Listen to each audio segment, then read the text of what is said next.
People across the North West will have seen more and more police officers on their streets as a result of last week's attack. But since 2010, your government has reduced police numbers by 2,000 in Greater Manchester and 19,000 across the country. A simple question: if you are still Prime Minister for a week on Thursday, will we see police numbers cut even further? People have seen more police officers on the street since the horrific attack that took place in Manchester just 8 days ago. The national threat level was raised for a number of days to critical, and more police officers were out there on the streets. The national threat level has now been reduced to severe by the Independent Joint Terrorism Analysis Centre. That does mean that a terrorist attack is highly likely, and the people should remain vigilant. We have protected counter-terrorism police budgets, and we continue to protect those and to invest in our ability to deal with counter-terrorism. We're putting more money into our security and intelligence agencies, uplifting our armed police resources as well. The Labour Party say they will fund 10,000 more police officers across the country. Will you promise as well to increase the number of police officers in the North West and across the country?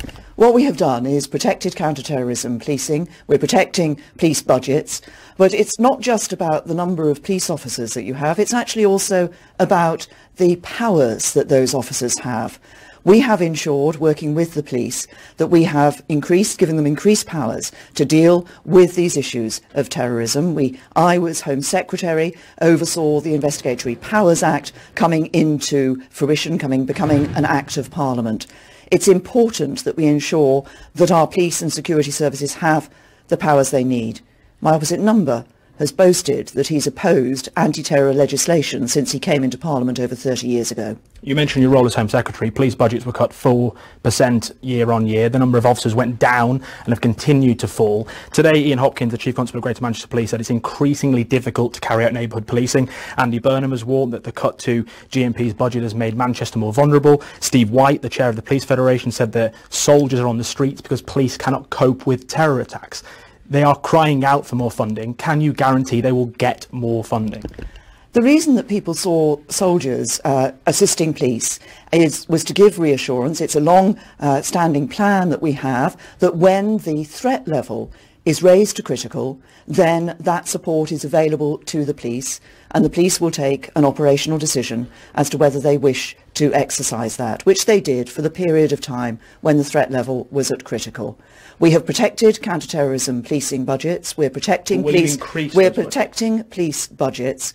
But actually, as we look at what has happened in policing, the way that we deal with crime changes as crime changes. That's why we created the National Crime Agency to deal with serious and organised crime. We're putting more money into cybercrime, supporting the police in their ability to deal with those new forms of crime that are now being seen. We are ensuring that the police have the resources they need to deal with the challenges of crime and with the threats that we face as a country. But it's not just about money and resources, it's about the powers that they need as well. It's me and my party and my team who have been committed to ensuring that our police and security services have the powers that they need in dealing with the terrorist threat.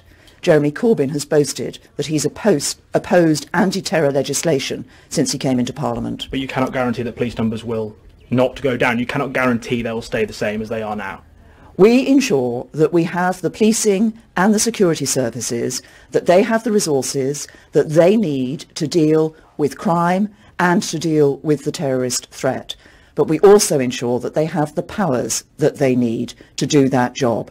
The Greater Manchester Police did an excellent job in dealing with responding to the horrific attack that took place in Manchester, as did the emergency services, our NHS staff, our security service. We should thank them for the wonderful job that they did and continue to do in the aftermath.